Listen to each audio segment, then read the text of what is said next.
Welcome to this session on the new economy market order, need for a competitive edge to petty urban livelihoods. Basically, the session is on urban livelihoods.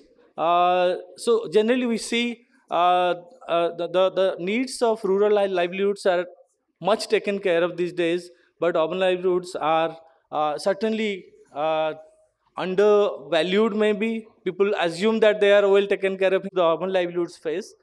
This session is particularly co-curated with HCL Foundation.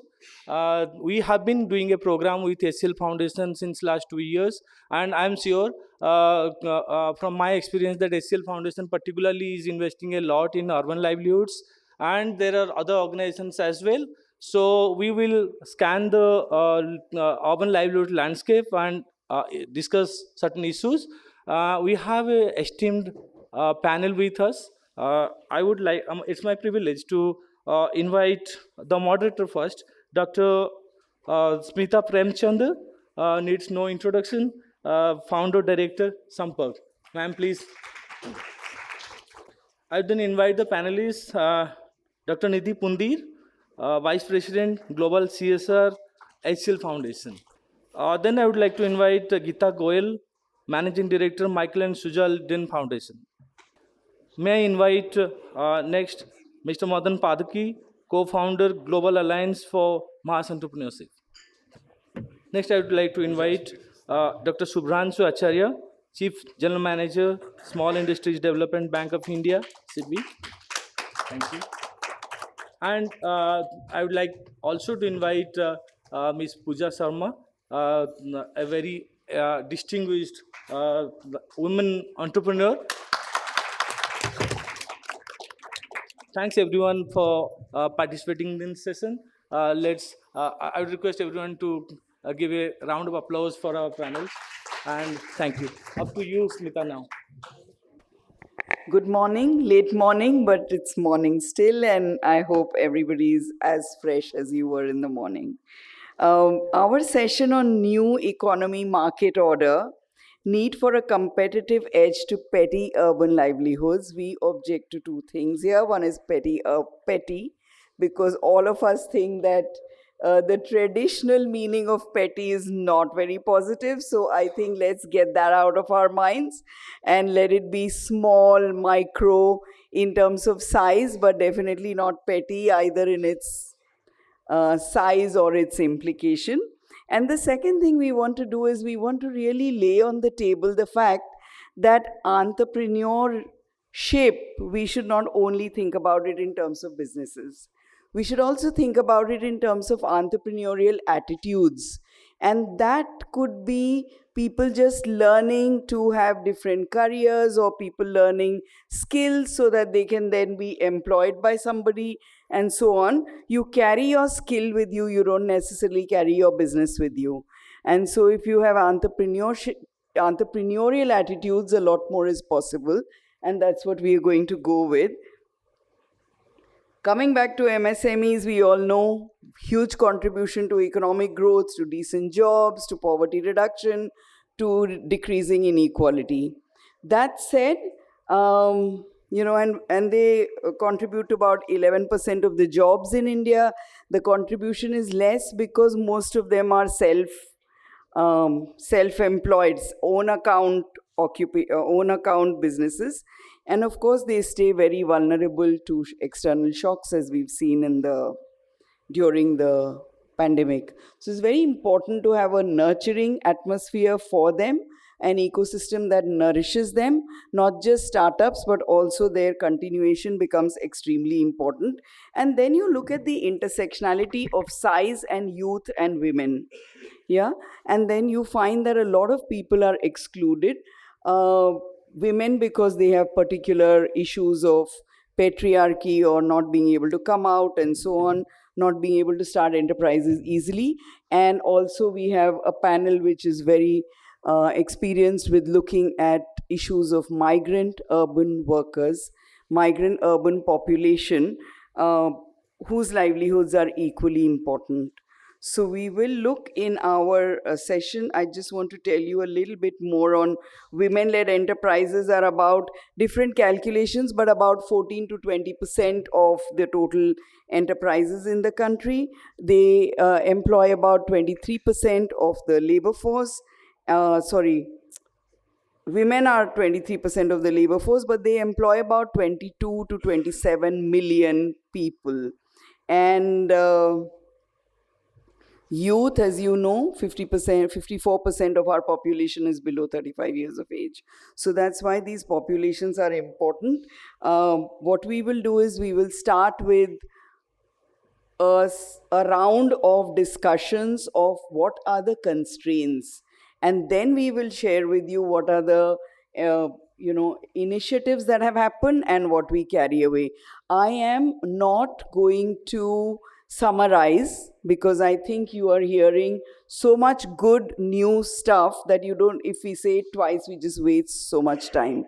So I will not summarize. I will invite now. First, I will invite Nidhi to start, and you can speak from there or you can come here, whatever you choose.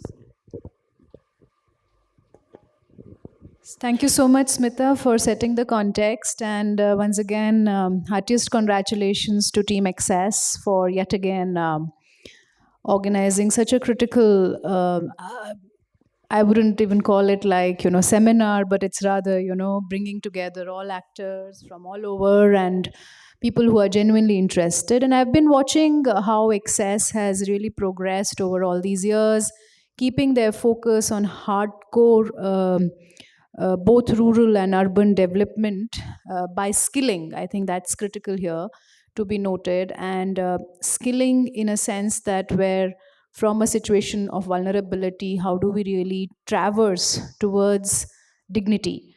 And very glad to see that urban population is where this panel is focused. And as HCL Foundation, we were the first ones in the CSR space to start highly organized intervention in urban spaces, especially with the ultra poor. And when we began with this program called HCL Uday around 5 years ago, we also started with certain baselines, with certain surveys.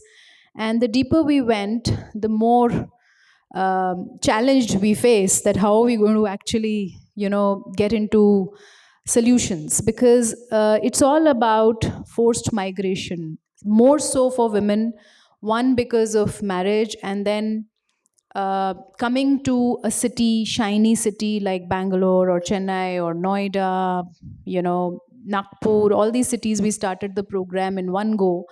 And what we saw was that while if you look at all the data, be it NFHS or whichever data you set you pick up, the reason for migration for women, mainly you'll see marriage.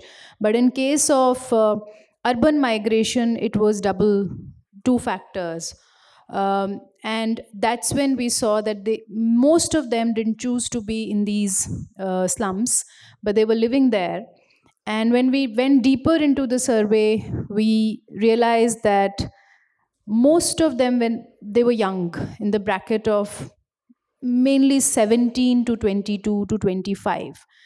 And when we talk to them, and it was not something that we just had a survey with 100 or 50 people. It was some hundreds and thousands of women that we talked to, young women we talked to. They had their first child already by the age of 18. Rather, 20 to 24% of them had their first child already by the age of, they would say, I am 19, I am 20, and then you are actually talking to them, and there's already one child, there are two children, and then they're lost on their age. So Aadhaar cards was an issue, social security linkages. Forget about awareness around where do you really go and access health services, where do you go and access anything what you need in the city, and they're working day in and day out. Childcare is an issue, and this whole thing about complete lack of dignity, complete lack of aspiration. What is it that I can do? What is it that where are my rights as a young woman who is also a citizen of these shining economies, if we want to. So especially as a corporate, When our volunteers went into the slums and they did some picture stories, of course, keeping all ethics in mind, because this was a part of our situation assessment, um, we saw, challenges which were completely something which you can say 100% denial of human rights in all forms. And from there, how do we really conceptualize towards a journey where they can be entrepreneurs, where they can have their own agency? How do they recognize themselves having that potential where they have soft skills of being able to negotiate, of functional literacy, of being able to communicate, and the hard skills where they can actually think about becoming an entrepreneur?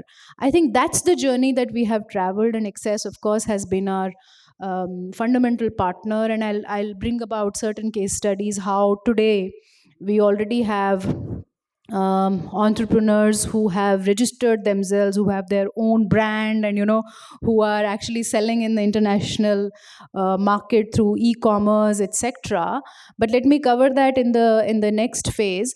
The only aspect which I really want to highlight about challenges is that when we look at the ultra poor and the issues of ultra poor, they cannot be looked at just as as part of skill and entrepreneurship. It's a sum total of the entire human rights matrix and index that one needs to look at. um, they will need family planning services, they will need public health care services, they will need food security, social security, child care. Even now, I mean, if you survey, even now in slums of most of these places, literacy rates are really low, especially in case of women.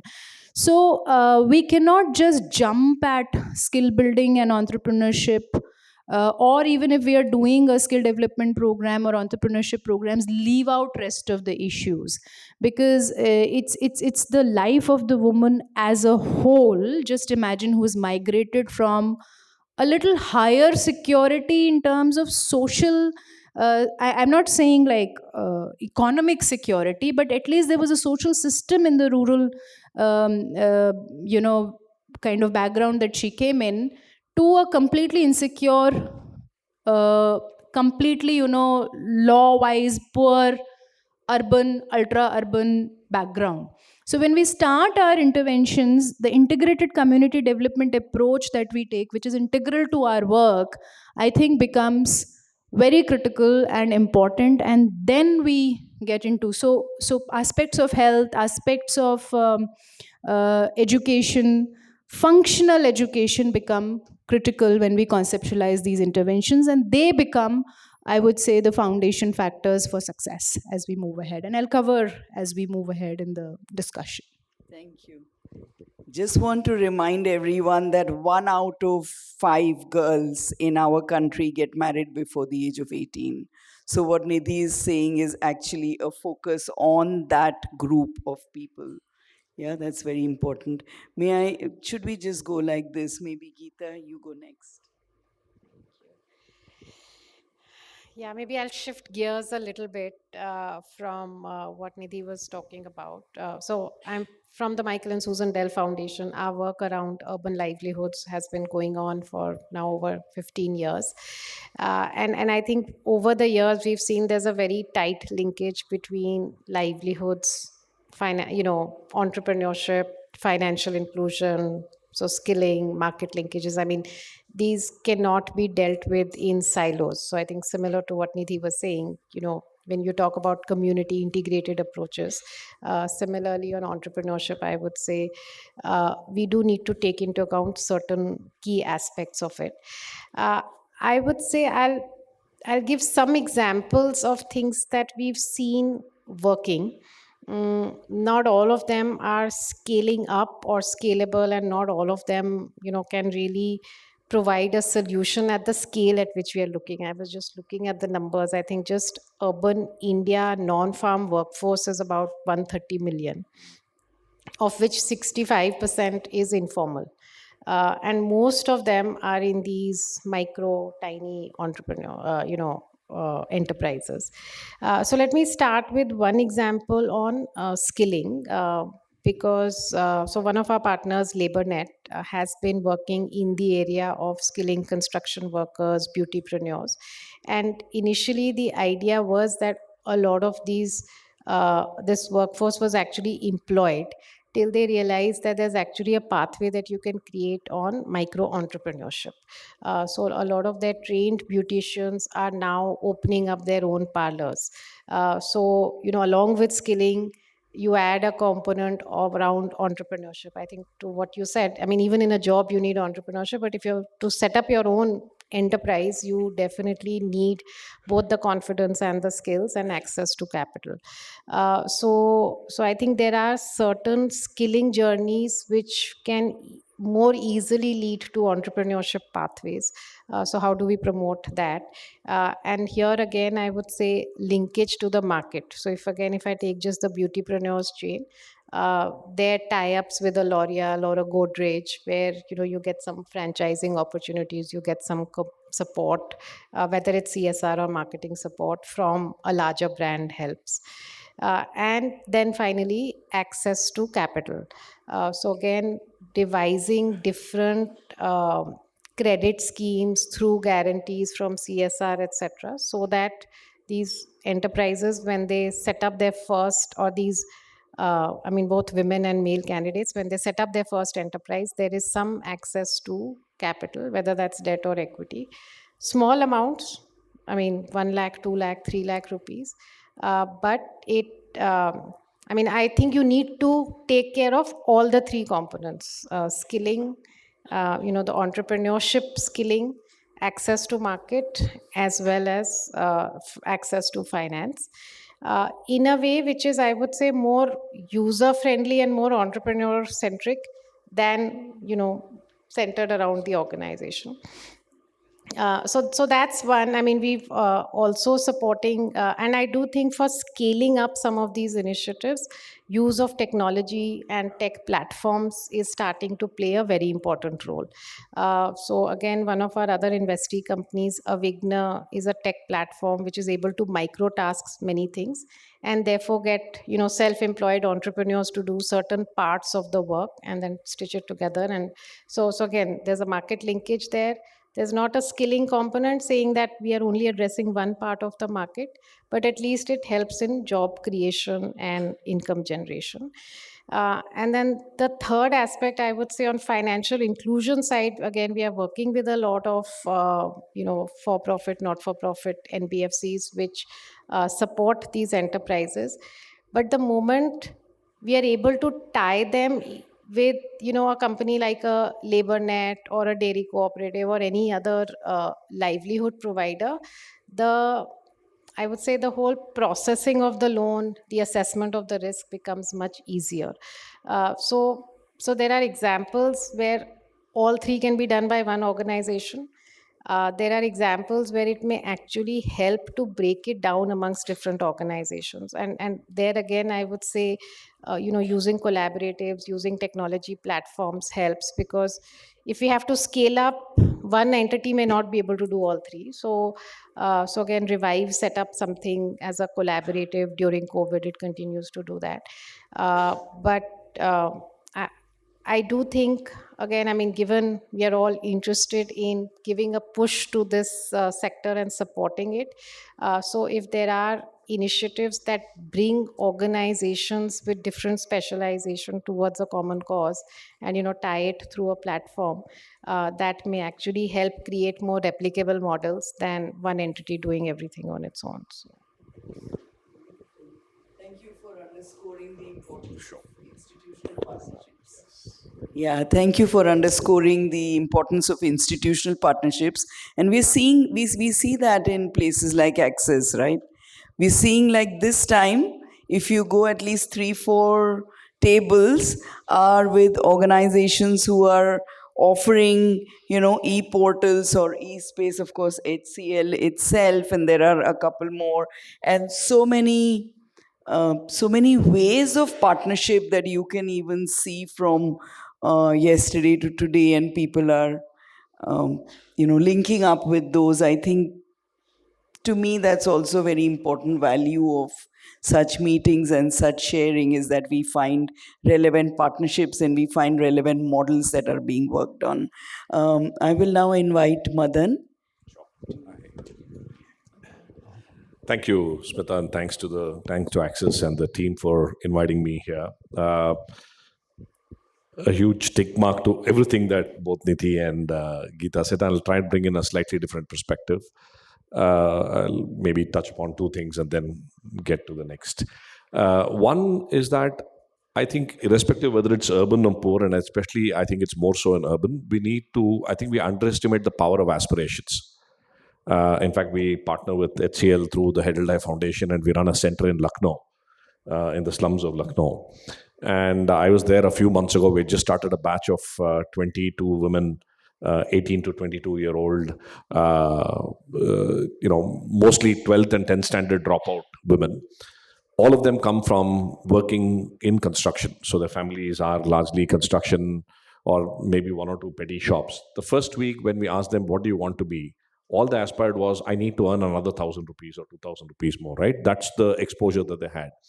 In a couple of weeks, with some exposure, somebody started talking about, I want to be a school teacher, work in a post office, have a government job. And when I met them 4 weeks later, the confidence with which this women stood up and said, I want to be an IAS officer, I want to be an IPS officer. One of them wanted to open a chain of restaurants. Somebody had already started selling ice creams, right? So the actions that we need to take and the entrepreneurial mindset, Smita, that you talked about, starts with the belief that I can do it, right? So one of the things that we focus on largely at Hedelai is, how do you inspire confidence and how do you inspire belief and how do you tell them that, listen, we are all here, right? One of the girls, when she said that I want to be an IAS officer, she was expecting everybody else to laugh, but everybody clapped. Right? And the fact that, listen, you are all making me believe that it's possible itself was a huge thing, right? So I want to emphasize the fact that in everything that we do, how do we bubble that up? First, that how do you bring the self-belief up? The second point I want to make is, again, to what Geeta you were talking about, is that I think a lot of us get stuck with the past rather than peer into the future. And I want to give a few examples.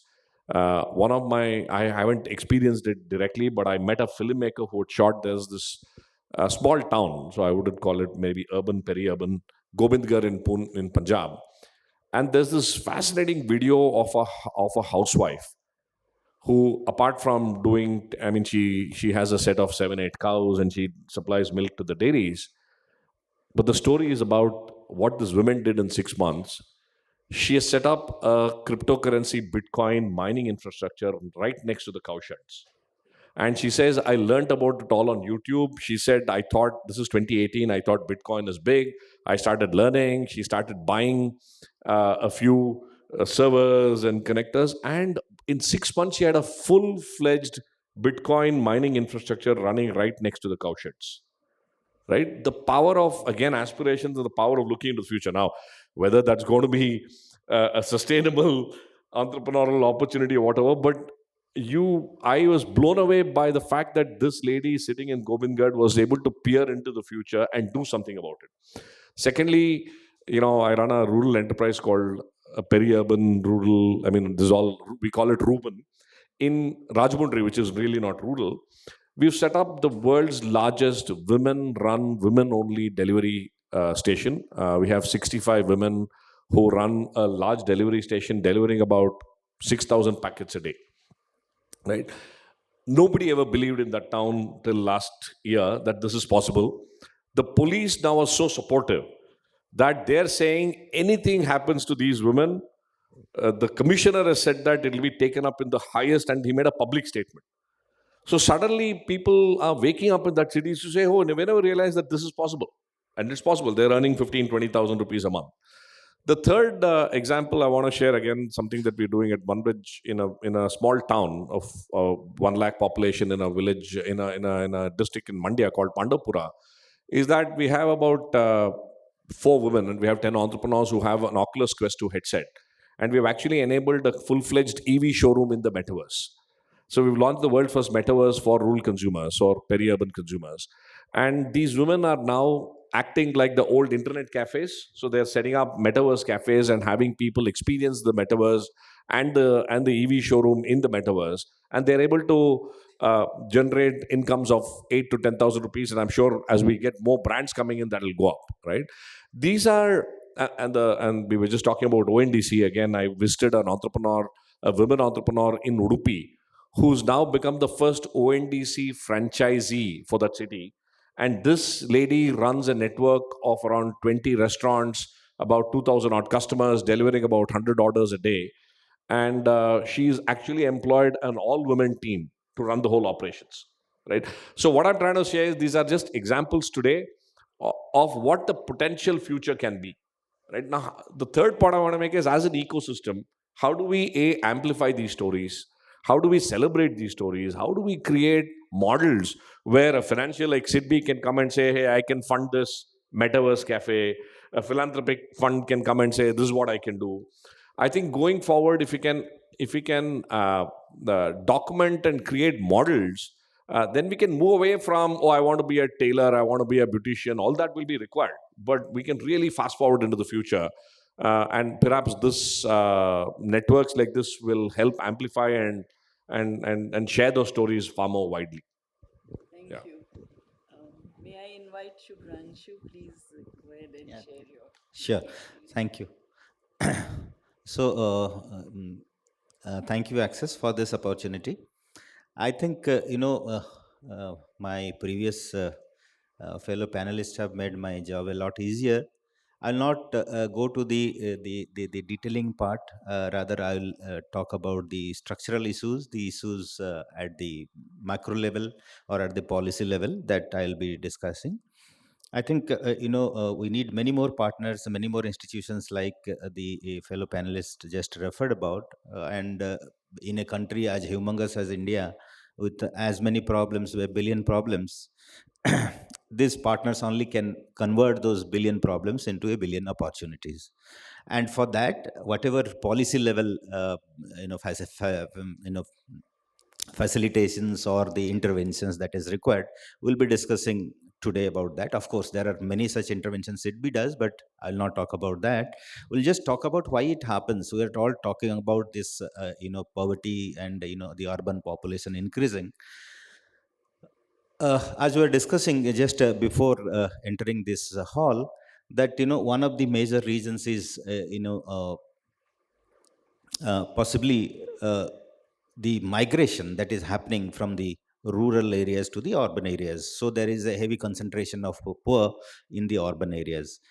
And the answers are not something that is rocket science. It is very easy to know. See, uh, mostly we're an agrarian economy, and the contribution of agriculture to our total GDP is just 17 to 18%, and over 50% of the population is engaged in the agricultural activities. So obviously there is a disguised unemployment there, and that pushes people to come to the urban areas in search of better opportunities.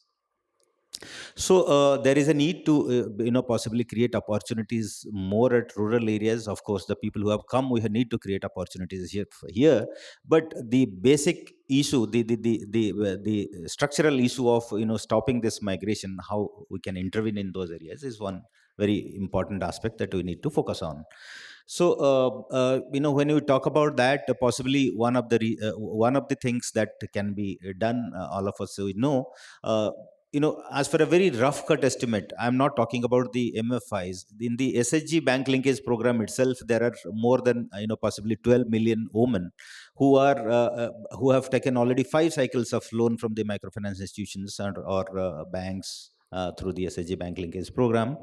But they are not able to break the shackles and take themselves to the next level. So there is a need to provide that kind of escape velocity to these people, so that they go to the next level, so that they create opportunities for others in their geographies.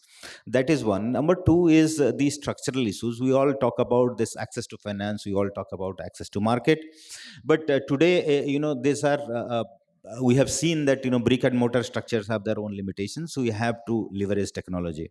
So when we are talking about the access to finance, obviously people talk about the access to the bank funding of fortunately there are many more opportunities than bank funding these days, but banks, or for that matter even MFIs, or for that matter even others, are also formal financial institutions.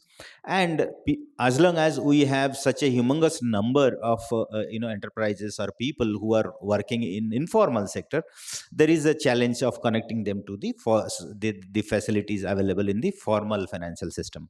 So there is this issue. And currently, I think as early as this 11th of this month, we have launched a program to formalize the informal enterprises, and Honorable Minister of MSME has launched this program. On the launch day itself, we onboarded 8 lakh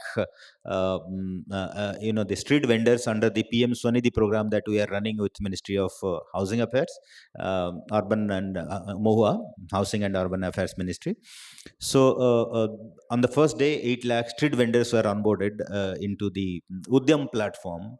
So once they are Udyam platform, they will be given this Udyam Assist registration number. So that means the formal system now recognizes that yes, they do exist. Similarly, we are working very closely with the microfinance institutions, with the small finance banks, with all agencies possible to gradually onboard those informal sector enterprises into the formal financial system through the Udyam platform. Of course, Udyam platform is for MSMEs. The units we are talking about are not even M; it is actually N. N means nano. So we have a category even below that. So normally now many of the small enterprises are required to have Udyam registration, because otherwise it will not be classified, the lending will not be classified as priority sector lending. That is the Reserve Bank of India guidelines. So they are doing it. But what about these people who are informal sector and nano? So for that, this structural issue, this is being addressed. And then we talk about access to markets. Access to market, he referred about ONDC. Then there is this availability of digital platforms. But the kind of if we are using a buyer side app, go to the Amazon, and the first few 10, 15, 20 whatever entries will come. We all know about the search engine maximization. So how it happens is that you pay to some agency to maximize the visibility of your enterprise or your brand. So the similar thing happens. They obviously Amazon and Flipkart, and they are doing a good job. I'm not saying that, but they are of course not for philanthropy. So the nano enterprises, the micro enterprises, they have their own limitation in sharing that much with these digital platforms. Hence, Government of India has taken this step of democratizing the digital marketplace and launched this ONDC, and we are working very closely with them. I was just mentioning someone, just few days back, you all know about the Mandesi Foundation. We have onboarded the entire Mandesi Bazaar on the ONDC platform. So we are very closely working, and so what I am trying to say is, the access to finance, or the formalization, or the access to market, these are the structural issues which need to be addressed, if actually we can work on a holistic manner to bring. Yes, the localized interventions are very much required, but when we talk about a population of over a billion, and to mainstream them, then possibly we need to also address the structural issues. So I think with this I'll hand it over to you, madam, again. Thank you so Thank you. much. Thank you, ma'am. Thank you for giving that macro view, and I'm glad we came to you towards the end of our presentations, because I do want to bring in a person who's not in an NGO. Pooja is from a self-help group, and Pooja is a very strong example of where women start and where they can reach. As an individual, as a group, she is from a group that was supported by Access as well as HCL. सो पूजा, आप अपनी बात English में बताएंगे या हिंदी में बताएंगे? हिंदी में बताऊंगी हिंदी मैम। में बताइए. Would anybody need translation? Because if you do, then I'm going to request somebody who can speak Hindi and English to sit near that person. Okay, no. So then, Pooja, आप अपने group की story भी बताइए जी ma'am. और आपको क्या मुश्किल आया और उसको कैसे कवर किया। नहीं सर, बैठ के बताऊंगी। नमस्कार। मैंने 2013 में एक सेल्फ हेल्प ग्रुप की स्थापना की थी, क्षितिज नाम से। मैं एक महिला किसान हूँ और मैं खेती बाड़ी पशुपालन करती थी पहले, लेकिन धीरे धीरे मैंने सोचा कि क्यों ना हम अपने बच्चों का भविष्य अच्छा करने के लिए कुछ ना कुछ काम करें। तो मैंने सेल्फ हेल्प ग्रुप बनाया और कृषि विज्ञान केंद्र से ट्रेनिंग लेके मैंने काम शुरू किया। और साथ में हमने हरियाणा राज्य ग्रामीण आजीविका मिशन से अपने समूह को जोड़ा। हम महिलाओं के पास इतना पैसा नहीं था कि हम मतलब कुछ ज़्यादा बड़ी मशीनें खरीद के कुछ काम को बढ़ा सकें। तो जैसे जो भी हमसे बन पाता था, जैसे दलिया हमने गेहूं से बनाया, लड्डू बनाए काफ़ी तरह के, और रोस्टेड सोया नट्स होती है वो बनाई। धीरे धीरे ऐसे हम एग्जीबिशन में जाने लगे और 2017 में हमारे पास एनजीओ आया, एक्सेस डेवलपमेंट सर्विसेज, जिसकी हेल्प से हमारे यहाँ बेकरी ओवन लगा। बेकरी ओवन लगने के बाद हमें जो है कुकीज़ की ट्रेनिंग दिलाई गई, जो आज 5 तरह की कुकीज़ हमारी है वो 5 स्टार होटल और बड़े स्टोर में जाती हैं। और इसके साथ में ही हमने जिंग एंड जेस्ट नाम से कंपनी बनाई, जिसकी कुकीज़ आज हमारी बड़ी बड़ी जगह पे जाती हैं। मतलब एक गांव की महिलाएं और विदेश के लोग उनकी कुकीज़ को खाते हैं, तो हमें भी बड़ा गर्व होता है कि हमारे हाथ की बनी हुई कुकीज़ बाहर तक जाती हैं। तो ऐसे ही जैसे एनजीओ आया और बेकरी ओवन लगा, तो इसके साथ ही हमने जैसे बचपन से खेती बाड़ी किया था, हम डायरेक्ट किसानों से मोटा अनाज खरीदते हैं और उन्हीं के प्रोडक्ट भी साथ में बनाते हैं कुकीज़ के साथ में। जैसे ज्वार बाजरा रागी, सब ज्वार बाजरा रागी कुकीज़, रोस्टेड नमकीनें, काफ़ी तरह के लड्डू। आज के दिन मतलब 12 एसएचजी मेरे साथ हैं, मैंने बनाए हैं खुद, और 150 से ज़्यादा महिलाओं को मैंने जोड़ा है। HCL फाउंडेशन फिर हमारे साथ में आया 2019 में, तो इसके आने से भी काफ़ी बदलाव महिलाओं के जीवन में आया। जहाँ पे हम कम महिलाओं के साथ काम करते थे, हमारे साथ काफ़ी महिलाएं जुड़ी, और इनके अलग अलग प्रोजेक्ट के माध्यम से हमने आसपास की गांव की महिलाओं को भी अपने साथ में जोड़ा। उनके गांव में जाके हमने ट्रेनिंगें दी, और हमारी यूनिट में आज 1500 महिलाएं विजिट करके ट्रेनिंग लेके जा चुकी हैं, और काफ़ी सारे अवार्ड मेरे को मिले हुए हैं हरियाणा सरकार और केंद्र सरकार के द्वारा। अगर शायद मेरे हिसाब से फाउंडेशन और एनजीओ नहीं आता तो हम महिलाएं कुछ भी नहीं कर पाती, क्योंकि हमारे पास ऐसा इतना पैसा नहीं था। आज सरकार के काफ़ी सारी जो संस्थाएं हैं वो हमसे जुड़ी हैं, जैसे हैफेड के स्टोर में हमारे जाते हैं, आज लोग बल्क में हमसे सामान बनवाते हैं और न्यू अपनी पैकिंग में उनको 5 स्टार होटल में बेचते हैं। तो एक घूंघट और पशुपालन से लेके राष्ट्रपति भवन तक का मेरा सफ़र रहा है। मेरे को अब की बार नारी शक्ति सम्मान से सम्मानित किया गया है राष्ट्रपति जी द्वारा, और आज यूट्यूब के माध्यम से मतलब देश की अलग अलग कोणों से महिलाओं के फ़ोन आते हैं कि हमने आपकी यूट्यूब पे वीडियो देखी, आपने बिल्कुल जीरो से शुरुआत की है और आप कर सकते हैं तो हम क्यों नहीं। तो मैं चाहती हूँ कि वो महिलाएं आगे बढ़ें और अपने पैरों पे खड़ी हों। क्यों महिलाओं के हाथ हमेशा ऐसे रहें, क्यों ना उनके हाथ देने वाले हों। और मैं धन्यवाद करना चाहूँगी HCL का और एक्सेस डेवलपमेंट सर्विसेज का, जो हमारे पास आए और महिलाओं की मदद की। इससे महिलाओं को हौसला मिलता है। जो गांव की अनपढ़ महिलाएं थी, जिनके पास कोई आमदनी का साधन नहीं था, कोरोना टाइम में सबके हस्बैंड की नौकरियां छूट गई थी, उन महिलाओं ने अपनी बागडोर संभाली और अपने घर को चलाया। आज अनपढ़ महिलाएं इंग्लिश बोलती हैं, फ्लैक्स सीड कुकीज़ बनेगी आज, उसमें वनीला एसेंस डाला या नहीं डाला, मतलब मेरे को बड़ा अच्छा लगता है। तो इससे बड़ा महिला सशक्तिकरण का उदाहरण और क्या हो सकता है। तो ऐसी संस्थाएं महिलाओं के साथ मिलकर काम करें और उनको आगे बढ़ाने में सपोर्ट करें। मैं धन्यवाद करती हूँ। नमस्कार। Thank you, Pooja. And Pooja also told me that their annual turnover is now more than 21 lakhs. और 12 members हैं आपके ग्रुप में? मैम 12 मेंबर ग्रुप में हैं, लेकिन आज मैंने 12 एसएचजी बना दिए हैं। गांव की काफ़ी सारी महिलाएं मेरे साथ जुड़ी हुई हैं और आसपास के गांव जितने भी हैं उनमें भी एसएचजी बना के महिलाएं मतलब एक दूसरे को देख के छोटा छोटा अपना काम उन्होंने शुरू किया है आज। जैसे किसी ने आवड़े के ऊपर किया है तो कोई लड्डू का काम कर रही है। मतलब अलग अलग महिलाएं आगे देख के एक दूसरे को आगे बढ़ रही है। And Pooja has driven the car to come to the conference. Yeah, so thank you, Pooja. I will now start the other way and bring Shubhranshu back. I do have a question for all of you, actually. But I read at least 7 government initiatives, and we haven't heard from any of you a collaboration with them. Let me take 2 minutes to name them. Make in India, Digital India, Mudra Yojana, of course, Atal Innovation Mission, 59-minute loan, Stand Up India, Startup India, and of course, a number of incubators. We spoke about partnership, we spoke about creating an ecosystem. Can I ask, starting with Shubhranshu, how do these work and what more can we do to create a good ecosystem?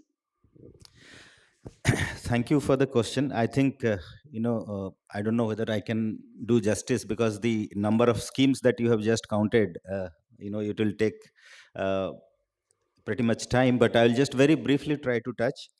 These are two totally different schemes. Say incubation is the end of the spectrum, but when you talk about the Mudra Yojana or PSB loans in 59 minutes, these are access to credit kind of interventions. So the PSB loans in 59 minutes, as the name says, it is within 59 minutes one can get a in principle approval, yes or no, of the loan proposal, and it is completely digital India. So to that extent, you can say digital India is also coming here, the harnessing the power of technology.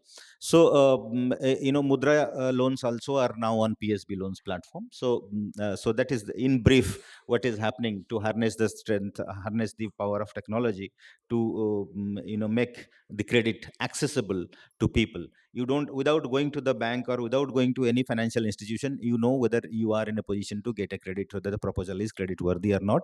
The same thing is also happening for the credit guarantee. Before going to a bank, you get an in principle credit guarantee cover. So we have introduced that. So you go to the bank with the credit guarantee cover, in principle approval of the credit guarantee, and you go to the bank that look, even the credit guarantee is also available. I have applied on PSB loans, so I am in principle approval is given. Here is the guarantee, so give me the loan. So that's how this facilitation happens, and it becomes much, if you can say, you can also say it is ease of doing business, one of the major steps towards ease of doing business. Then you spoke about the incubator, the other thing. See, I'll tell you, today you also spoke about Atal Innovation Mission. Innovation is something that India is gradually has made rapid strides in the World Innovation Index. Today, from less than 100, we are on 43rd position in the World Innovation Index. And this is something that is going to create wealth in society. We have seen how the innovations world over have created. We all know about Silicon Valley, we all hear about that, but somehow we have taken steps a little late, but today it has really gathered momentum, and it's a massive movement now. In fact, I'll tell you, you'll be happy to know, when this was not in such a big scale, we had realized this, and we had drafted SIDBI National Policy on Innovation and Incubation way back in 2002, and we had supported an incubation center at IIT Kanpur in those days.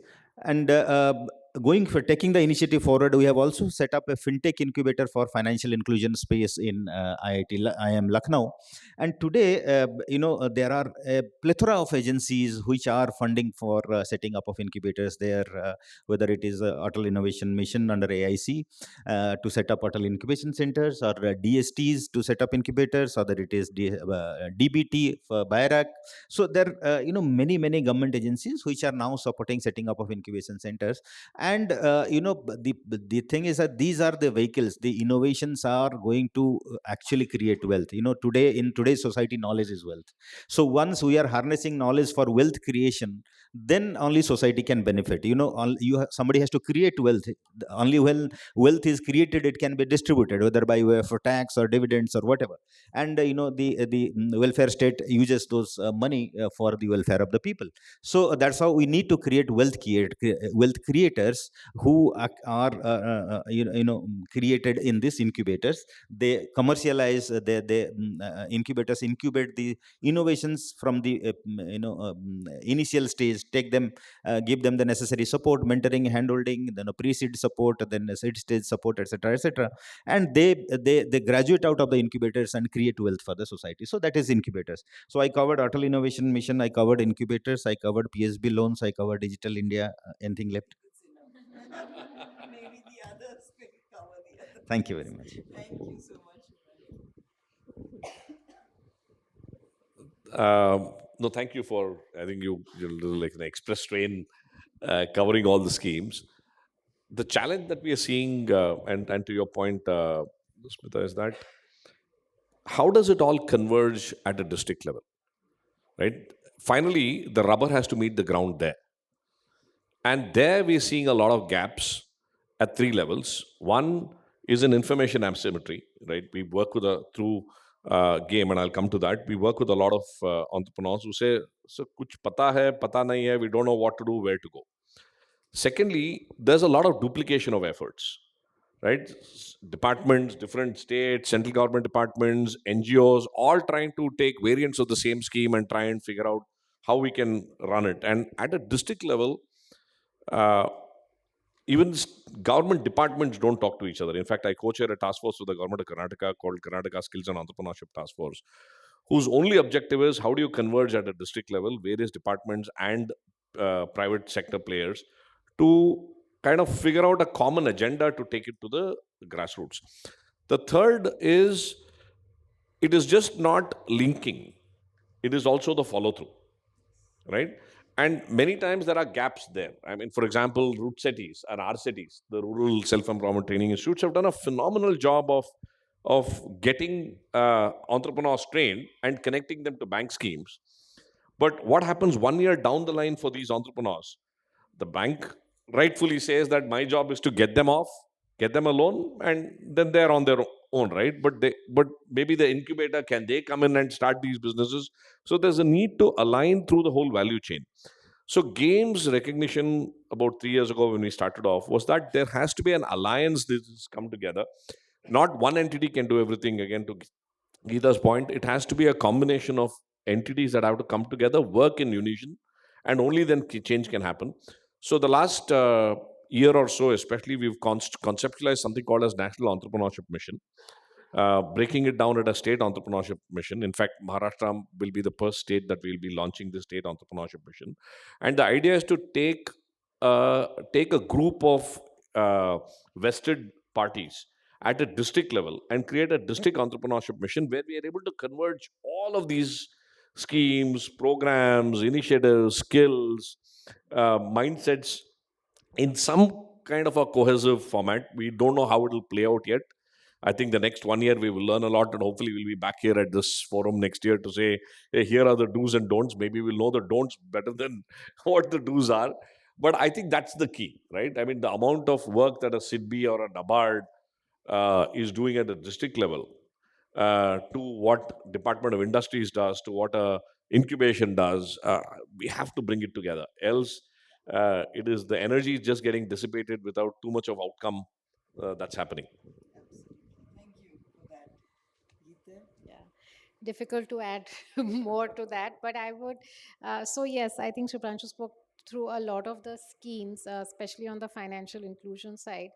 I would say the one thing we are seeing is, in the whole MSME dialogue, nano entrepreneurs, or the, as you said, below micro, those entrepreneurs do get missed out, because even when banks have their priority sector lending targets, the bias is towards larger loans, more secure loans, and therefore what we call nanos, annual turnovers 10 lakhs to 1 crores, they don't get as much attention.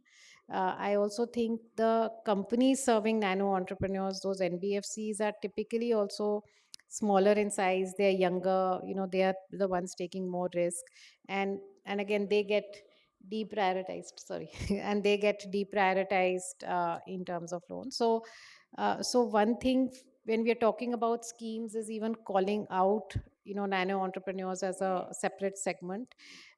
Maybe some special concessions to them in the risk guarantee coverage also. So today at a loan loss, I think CGTMSE covers 75%. Can they cover 90% for nano entrepreneurs? I think as we design these, we have to be careful that we are not incentivizing tiny. So somewhere, the balance between sustainability, growth orientation, as well as more risk taking. I mean, I think those need to come together. And I completely agree with you, Madan. I think at the district level, at the entrepreneur level, despite even awareness of schemes, people are not able to access the schemes. So one is the digitization, the formalization, but even yes, we have, I think, Jan Samarth, or we have that portal where all the schemes are available. But is there, like, if I put in some of my sort of features, can I know, like, these are the 3 schemes that are applicable to me, and here I click here and I can get it. So we are supporting some enterprises, and SIDBI is also supported, like Let's Endorse, which has created a tech platform, and through grassroots organizations they're able to throw some knowledge back to the entrepreneur. But more work at the grassroots level, uh, along with the digitization, I think is required, at least for the next 3 years, to bring it all together. So, Nidhi, you go, and then we will open the floor Yeah. for questions. No, I think a pertinent question, but and government, congratulations to all the work which is happening, and I think we've seen a lot. At least if I compare with 7 years ago, when some of the CSR programs we conceptualized, and today, kudos to government. Lots is happening. At least we hear such schemes. You listed them very nicely. I was just, I just want to bring the discourse back to the ultra poor. And just imagine that young woman who's just migrated from a rural background to this big city, and now living in a slum or on street, completely lost. Literacy is an issue, functional literacy is an issue, and we are talking about digital penetration here. Mobile is still an issue, smartphone is an issue. Where do we go, where do we sign up, and by the time she would get an opportunity to even know all these things, if she does, there is this economic reality which takes over, and then either she ends up being a domestic help, or some kind of unskilled daily wage laborer. And there's ground reality. I am again drawing the attention back to that. With every infrastructure development, forced migration is happening, and that is a reality. With the announcement of every big airport or every big mall, there is this whole unorganized sector which we are talking about in the urban spaces. While in the rural areas, Panchayati Raj has done exceptionally well. There is a structure through panchayats. There are 29 to 30 subjects, developmental subjects, which have begun to reach, including roads and this and that. The urban local body is very weak. There is no urban local body, first of all. Which urban, I mean, if I talk about Madurai, I have to go to the commissioner. Commissioner will not be in charge of all developmental subjects. For skill, I have to go to someone else, some other commissioner. Chennai, we just signed, an MOU with the training and development commissioner. The authority of the DM in Chennai would be way less than that commissioner. So for skill, especially, there is completely some different body, which is nowhere. Noida, who do I talk to? Noida Authority, Greater Noida Authority, the DM, who exactly? I mean, we have that, the whole thing, food inspector we had to invite when we were doing the Zing Zest, the whole launch in Noida. So there is this whole thing where at the urban local body institutionalization of developmental subject, keeping the ultra poor in mind. I think that's a big reform that as a country we need, which is fast migrating into urban and semi-urban spaces. The census 2011 can no longer be the base for planning the current 2023. We've missed a decade there, and in a decade completely the situation has changed. You walk into the rural areas. I was there this where we started our massive rural development program called Samuday. When we started, all houses were kacha, there were no roads. Now we see roads reaching till the door of the PHC. Nagaland, there are roads, there are pakka houses. So what I'm saying is that India, we are living in a very different new India, where no longer the earlier definitions of wealth ranking are correct, or the definition of rural or urban, how we divide. We're living in a digital India, and we are living in a digitally divided India, which is for the urban poor, that reality is very different. So while all these schemes are phenomenally good, highly visionary, but there is still an excess gap for the ultra poor, rather a huge barrier where CSR and civil society has a big role to play. And I think all the models which have been discussed on this panel, and to name further few, like we have the Shwet, which SHGs have come together and launched, and they now have access to Amazon and e-commerce market. Our own eHeart, which is basically an e-commerce market. I was glad to see there was a question in Uttarakhand civil services examination on my eHeart, that which CSR has launched a portal for artisans. There is this entire thing about Zing Zest, which Pooja just talked about so well. These models, there is this crochet thing which Monami is doing, which is now selling in international market, in order to bring from that highly vulnerable situation to here, where they can access all these schemes. I think as corporate social responsibility and as innovative civil society models, we have a big role to play. And I fully agree that we got to converge, we got to leverage, we got to free up the resources to do better things, and more incubations need to happen. And that's where I think these schemes have a big role. And when we have our partners, meetings and all, we say, okay, where is it that we can free up where government is doing better? Where is it we can leverage? Because CSR resources also totally, there'll be 30,000 crores only. Even if we add up everything, that's all we have. We can never match what government has. Scaling up will happen there. And I fully agree that everything that we do should be in the larger environment where India, Make in India, is shining for sure. So thank you. That's a very good question, in fact. Thank you. I think we don't need to summarize. We've come through grassroots up to policy level and several partnerships. Discussion has spanned all these issues. May I open the floor for people who want to ask questions? This light is right in my eyes, so if somebody's speaking from here, please just come out. I cannot see. Can you see through that light?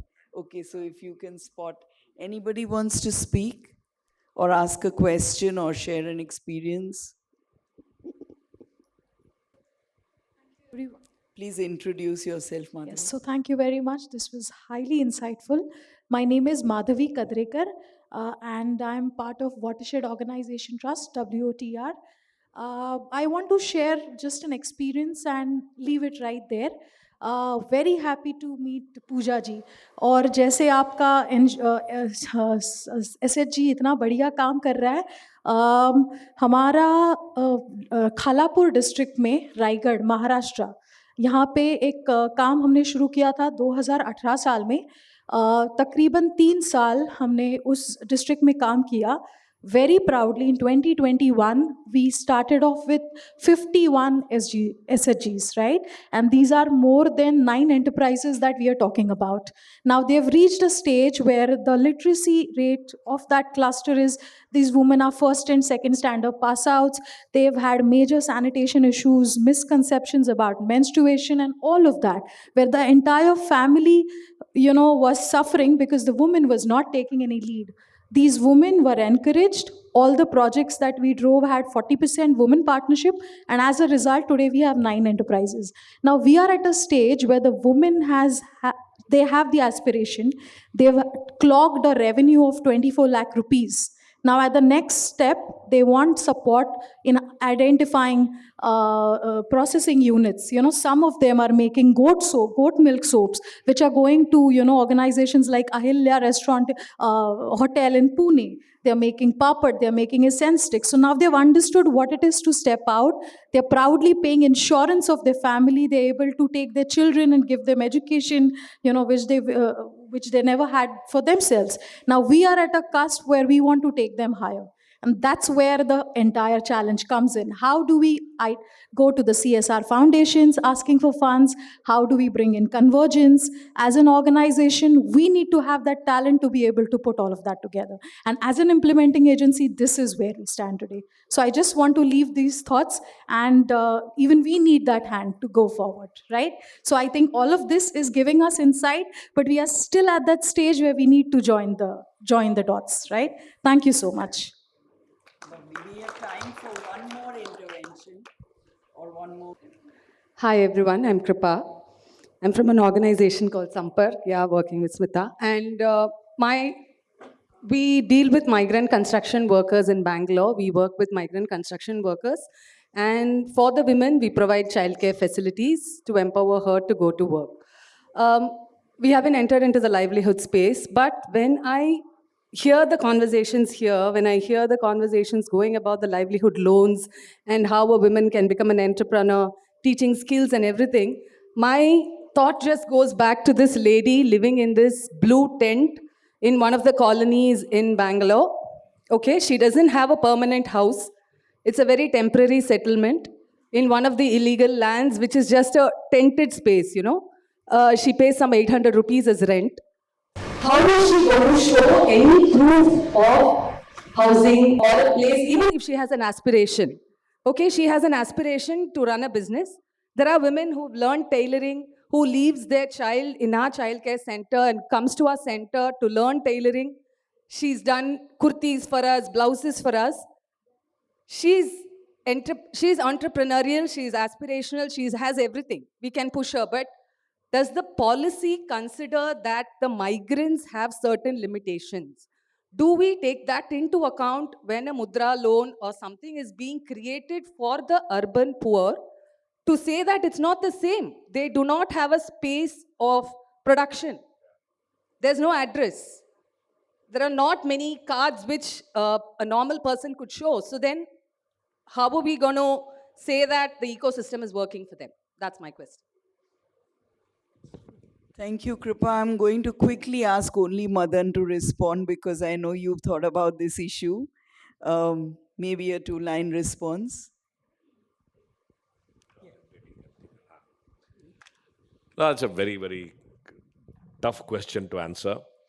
And to the point, and I'm maybe looking at Shubhranshu ji here to say that, listen, when we are designing policies, how do we then keep the identity and the aspirations of this women in place? Forget that. There's a separate startup that we had done. The address that I had started the business has changed, and we got slapped with a massive GST notice to say you're forging addresses and now you're in a different place. I was wondering, listen, a Bangalorean startup registered where to face the problem. I was just thinking, imagine the harassment or the challenges that a person like this can face. So there are no answers, but I think to your point, we should make this one of the asks at a larger community level to say, how do we solve for this for that person? Because everything begins with that address and that identity. And if that identity and the address is not there, where do you go? Right? I'm not sure if there's any other answer to that yet to say that we have to solve for it. Yeah, you rightly said it's a difficult question, but I can say that it has been addressed in a very very small manner. We talked about PM Swanidhi. It was for street vendors. Do they have permanent address? They don't have. But some solution was found out, at least they should have a certificate of vending from the urban local body, and based on that certificate of vending, the loans were extended by the banks. So this was a solution, but I do not know whether this can be expanded. But yes, definitely we can think through, and something will come out. Thank you for reminding us about the wonderful work that has happened in the street vendors field from grassroots right up to policy level, because now there's a policy and that's a good practice we can definitely follow. I want to put two things on the table for access, and some of you who are actually in the CSR funding space is, one is that we should definitely map what's going on and have some kind of an online map. Maybe Access can help, because they're the best connected to all the initiatives. But let's have a mapping exercise where we say, okay, this is what's happening in this space. This was what you can learn from whatever CSR initiatives or grassroots initiatives or policies and so on. That would be one thing. And secondly, of course, creating as many partnerships that go straight to what Geeta was saying earlier. Do you want to add any last sentence, or are we okay to end here? Okay. One, kind of, and that's again experience that we kind of, when we work on skill development and so on, especially for CSR and NGOs, I think this whole thing, because, at the end of the day, anything which is not a business case, there's no point developing skills on that. So there is a very thin line between for profit and not for profit. And I think as CSRs, like for example, if I look at my heart, I mean, tomorrow, if we really want to do promotionals around it, we really need to register it as a for profit platform. And that is where I think from civil society to for profit, at the end of the day, it's all business. I mean, it has to sell in the market at competition with others, where we are not competing with just the Indian products, we are competing with the global brands. And our Make in India, everything has to be at par in terms of quality, cost, comparisons, everything, and it's business at the end of the day. And I think that's where innovation has to happen. Governance practices have to be established, and anyone who has good governance practices, I think those case studies really need to be put out very well enough in the public domain, such that they can be, and we'll also try wherever we have. But I think completely publicly owned for profit, where the NGO or the CSR can phase out fully, I think we're still away from there. So that's something which somewhere I would really want to draw attention to, and we're happy to look at few such models if they are there. Wonderful. Thank you. Thank you, everyone. We'll end the session here. Thanks.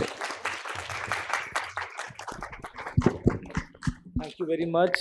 I can't really thank enough the panelists for the wonderful discussion that we had. Special thanks to Smita for the wonderfully again doing the rounds, and the last 2 points we have taken note. I would request for a formal round of group photograph.